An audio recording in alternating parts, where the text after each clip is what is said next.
All right, 1 second here before we get started. Get situated here.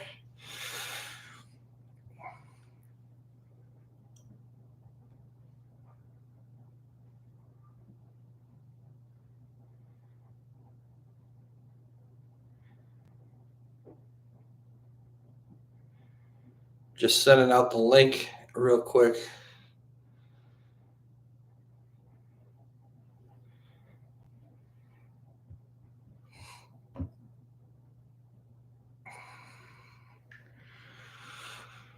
All right, Attack the Rack fans, welcome back.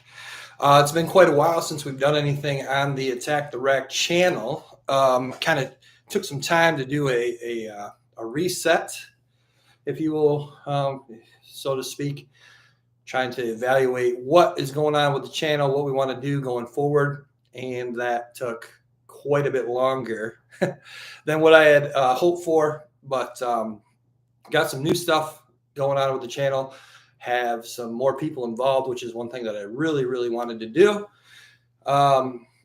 So, starting with, here, Monday mornings going live, 7 a.m. every Monday morning, recapping the weekend in sports.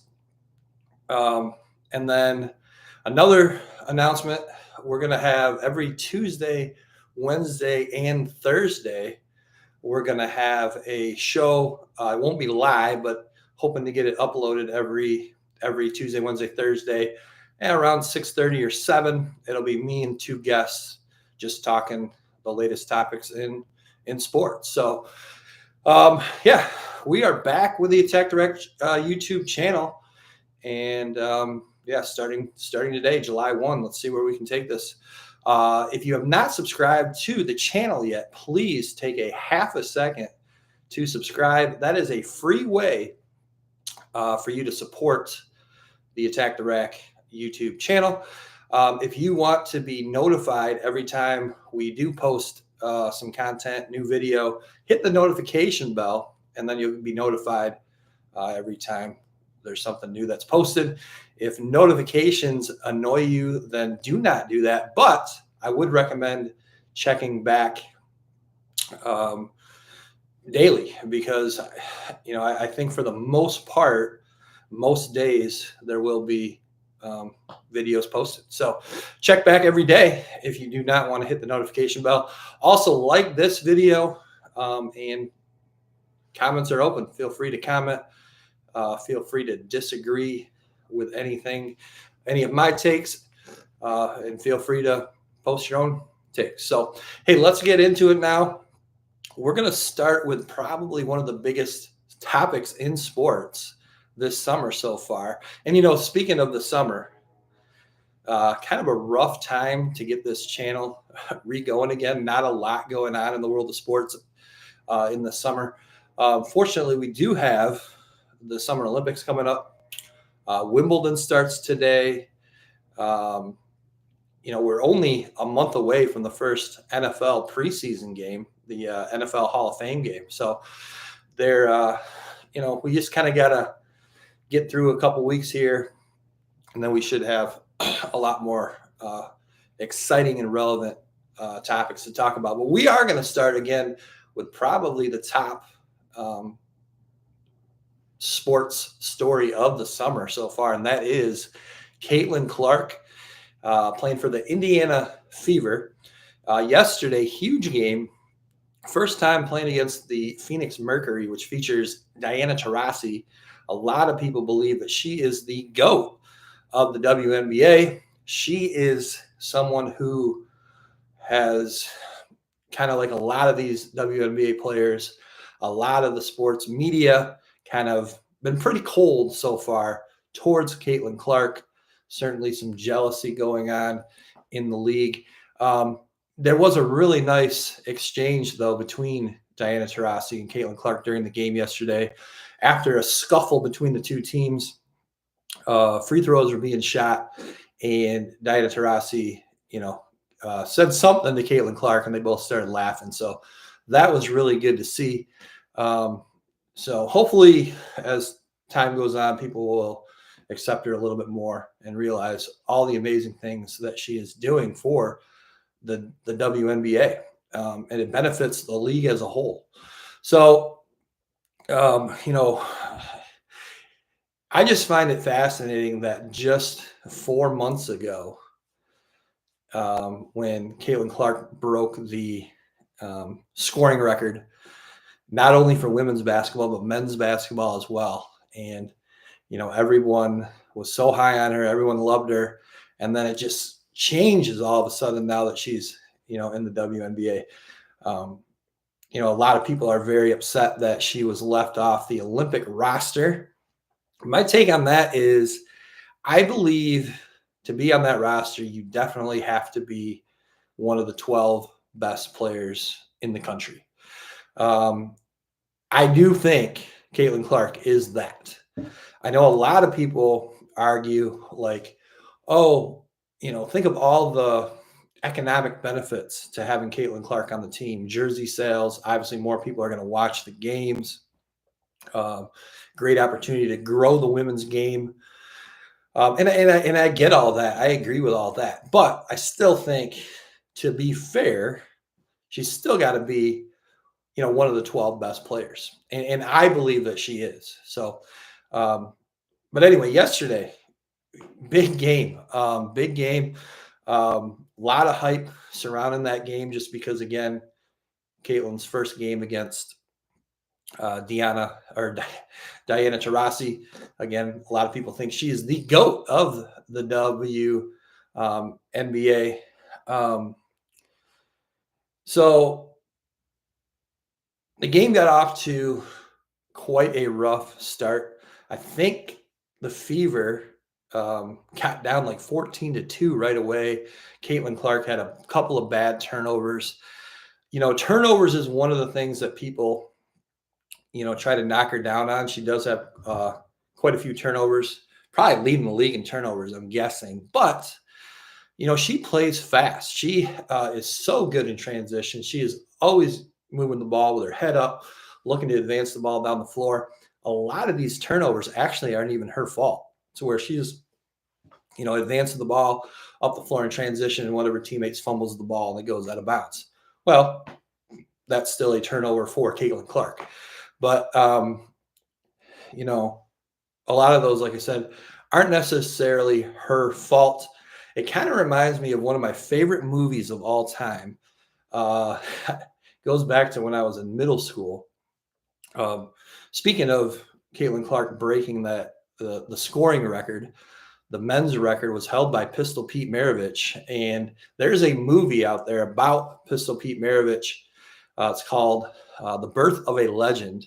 And it's about his 8th grade year. And he was up on the varsity team as an 8th grader. And one of his first games, he makes a behind the back pass, beautiful pass, right to one of his teammates, and just fumbles the ball. And again, turnover for Pistol Pete. His coach is yelling at him, "Why are you going behind the back?" Blah, blah, blah, blah, blah. The pass was perfect. The teammate was wide open, hit him right in the hands, and he couldn't handle the pass. So I think that reminds me a lot of these turnovers that we're seeing Caitlin Clark have so far this season. She hasn't shot the ball particularly well. Yesterday, she was only 2 for 10 from 3-point land. And, that's kind of her thing, right? Shooting threes. But I think the fact that she can impact the game in so many other ways shows how great of a player she really is. She almost had a triple-double, 15 points, 9 rebounds, 12 assists. So 1 rebound shy of a triple-double. No rookie in the history of the WNBA has ever had a triple-double. So, great game despite not shooting. She was able to impact the game in other ways. She was able to find her teammates and easy scoring opportunities for them. So, again, sign of a great player when you can figure out other ways to impact the game when you're not maybe doing what you normally do well, which is shoot the ball. So, she definitely needs to get a lot better on defense. I think that was one thing that was obvious even in college when she was playing for the University of Iowa. Probably a below average defender, honestly, at best. But she's not the most athletic person. So she's going to have to, figure out ways to play defense using her head a little bit more, being more of a high IQ defensive player, more so than relying on athleticism. And that will come, a couple times. I think it was in the first half, a couple times she went underneath a screen, allowing, for a wide open three. And then quite a sign of how her coach feels about her defense. The last two huge defensive possessions of the game, Caitlin Clark was actually on the bench for. So, but overall, great game. The Fever did end up coming back and winning that game. Incredible back and forth in the fourth quarter. Just a great basketball game, and a huge win for Caitlin Clark and the Indiana Fever. They improved the record to 8-12, so they're still 4 games under 500. But one thing that I'm learning about the WNBA, there's only 12 teams in the entire league, and the top 8 make the playoffs. So right now, if the playoffs were to begin today, even with that 8-12 record, the Indiana Fever, they would be in the playoffs. So great opportunity for them to make the playoffs, continue to get better, going forward throughout the season, and then see what they can do in the playoffs. So before we move on, just checking to see if there's anything else I had on Caitlin Clark. I mean, I love watching her in transition. Love watching her in transition. She pushes the ball so well. She is so smooth when she handles the ball, so smooth with her passing, always looking to advance the ball up the floor. I love that kind of basketball. One last thing on Caitlin Clark. Sorry. As I mentioned, she gets a lot of, maybe hate is a strong word, but probably a lot of hate from the media, in particularly networks like ESPN. Other players around the league have sent out some nasty tweets about her. But one thing, and this was evident yesterday, even playing at Phoenix on the road, an away game, the crowd gave her a standing ovation after the game. So, and even though it was a away game, yes, a lot of people were there to watch Caitlin Clark. That's kind of how it goes at these away games.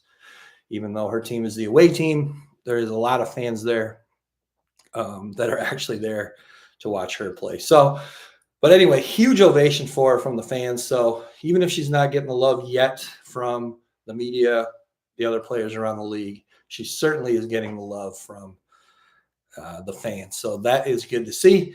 Let's move on. Last week, Wednesday, Thursday, NBA draft.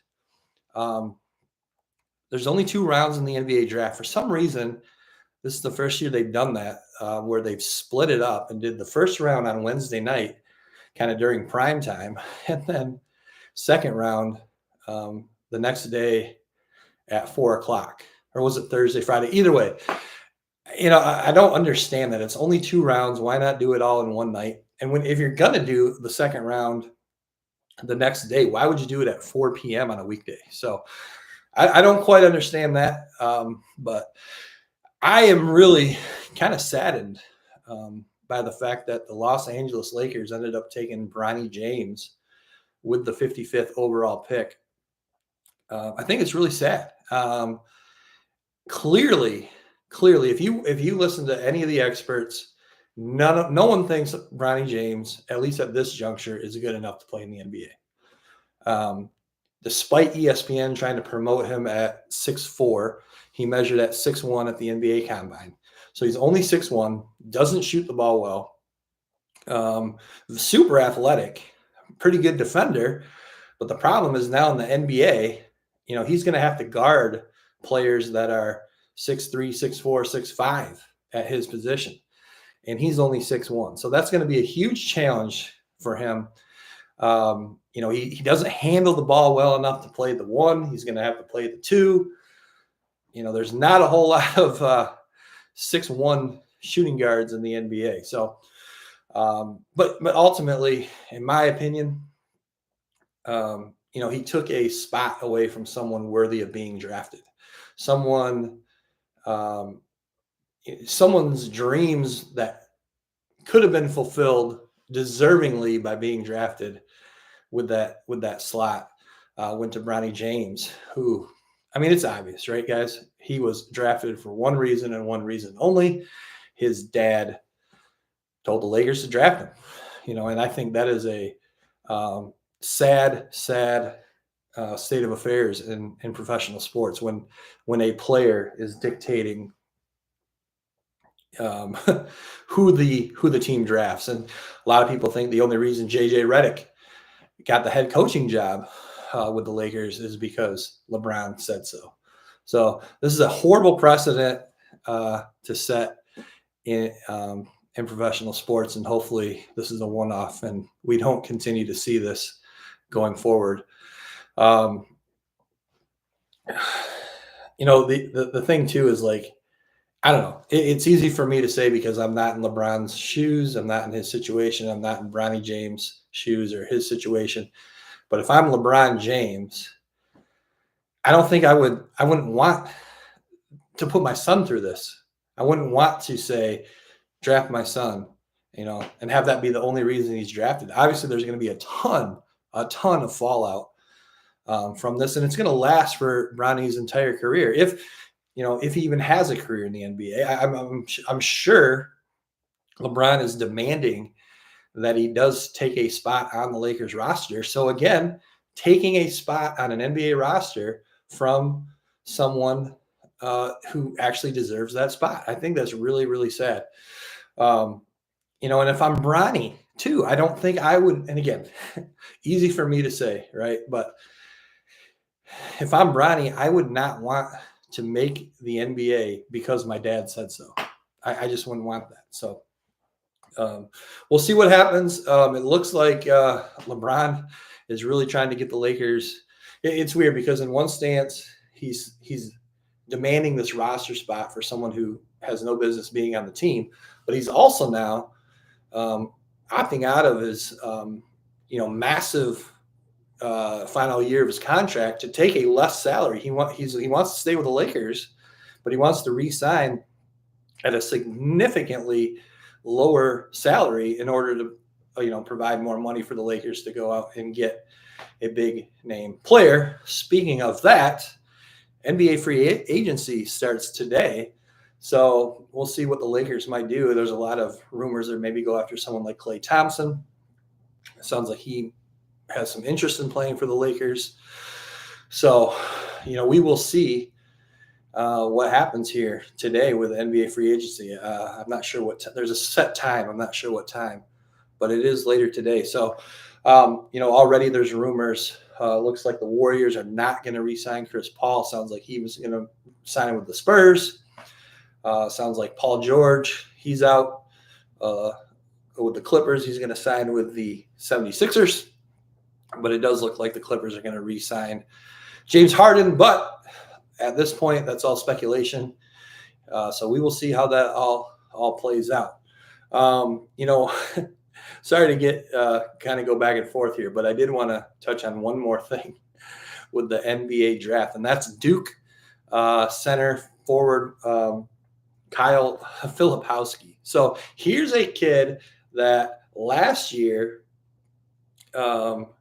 probably would have been a lottery pick, right? He chose to stay, shows up for the draft. Everyone's anticipating a first-round pick. He drops all the way down into the second round. So, a lot of people, try to get these kids to say, stay in college, get better, improve your draft status. Well, the opposite happened for Kyle Filipowski.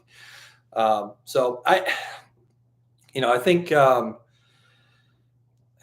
it's tough. I do think we'll start to see more, college players starting to finally maybe stay in college longer because of the opportunity to earn money now in college. The NBA draft has changed significantly over the last few years. It used to be you sit down, you watch the draft. Every player that gets drafted, you've seen them play in college for 3-4 years. And it's totally different now. guys are getting drafted at age 18, 19 from other countries. The first 2 picks this year were from France. Last year, number 1 pick from France. So, which is cool that the world is starting to catch up with the U.S. in basketball, for sure. I mean, again, last year's number 1 pick from France ended up being Rookie of the Year, Wemby, Defensive Player of the Year this past year from France. First 2 picks in the NBA draft this year from France. A handful of the best players in the NBA are from all over the world. So, but it does take away from the excitement and entertainment of the draft when guys are getting drafted from other countries that we don't know of. Guys are getting drafted out of the G League that we don't know of. Guys are getting drafted after playing 1 year of college basketball that we don't know of. They're getting drafted nowadays based on potential. What can they do 2, 3, 4 years down the road? Not where, back in the day, guys were getting drafted at age 21, 22, ready to go right away. It's not like that now. And if this continues, I think the NBA needs to take a look at how Major League Baseball does their draft and how they handle it all. And, in Major League Baseball, a player can get drafted and that team then has their rights for 3 years. So they can get drafted and they can still go to college. So, or in the NBA, for example, a kid could get drafted. He could still go to college. He could go overseas and play for a couple of years. He could play in the G League. Obviously, that'll all have to be worked out in the contract. But my point is that team would have the rights to that player for 3 years. And if they still haven't signed in 3 years, then that player is eligible to be redrafted again. So I think that's a good way to go about it. I think, as bad as some of these decisions these young guys are making at age, 19 to go to the NBA, you have to be 1 year removed from high school to be eligible to be drafted. I really think they should just get rid of that rule. I think if you're 18, you should be able to do whatever you want. So maybe look at that, how Major League Baseball handles their draft. But sorry, I'm getting off on a tangent again. Kyle Filipowski. So again, anticipated last year it being a lottery pick if he would have came out. This year slipped all the way down into the second round. But that is not the biggest story surrounding Kyle Filipowski. Wow. His family is claiming that he has been dating a woman several years older, 6 years older, I think. And they're claiming this relationship began when he was a minor and that she has been grooming him. And that because of this, there's a wedge now between the family. And he's estranged from his family. So it'll be interesting as we learn more about that and see how true that is. But wow, that's pretty crazy. Hopefully they can work things out, but obviously, a lot of that could be rumors too. We don't really know yet what is really going on in that situation for sure. But hopefully it's not as bad as what it sounds. So, but we will see. But yeah, the draft as a whole, the narrative, worst draft of all time. I think that, this is just kind of how it's been the last few years. You don't know who the players are. So, but yeah, a lot of people are saying this was actually the worst draft of all time. Hey, before we get out of here, I did see, and this is for the local fans here, Detroit Pistons fans, they did finally get a new coach, JB Bickerstaff. He was the Cavaliers coach the last few years, did make the playoffs, did take him to the Eastern Conference semifinals, but they fired him, and now the Pistons pick him up. Prior to coaching with the Cavs, he did coach with the Memphis Grizzlies. I think it's got to be really hard to be an NBA coach. I think at any level, whoever has the best players, regardless of the coaching, they're going to be winners. They're going to be the best teams. And I think that is even more so in the NBA than even in college and high school. If you have the best players in the NBA, you're going to win. I don't think it comes down to a coach's X's and O's. I don't think it comes down to their offensive philosophy, their defensive philosophy. What it really comes down to is who has the best players. And the coach's role, in my opinion, doesn't necessarily need to be, enforcing their philosophies on offense, on defense. What they need to be really good at for a team to be successful is managing all those personalities, all those egos, and getting the team to play together. And I think if you can do that, you will be a successful head coach in the NBA, way more so than what you're trying to do, on the offensive end or the defensive end. So, hey, that's it for today. Thank you so much for joining me. We will see you next Monday, 7 a.m. Please take a quick second to subscribe to the channel if you haven't yet. Please give this video a like, and please let me know what you think. And we'll see you next Monday. But again, stay tuned to the Attack the Rack YouTube channel, as we will probably start posting videos, content every single day. Have a great week. Oh, and happy 4th of July. 4th of July this week. Enjoy.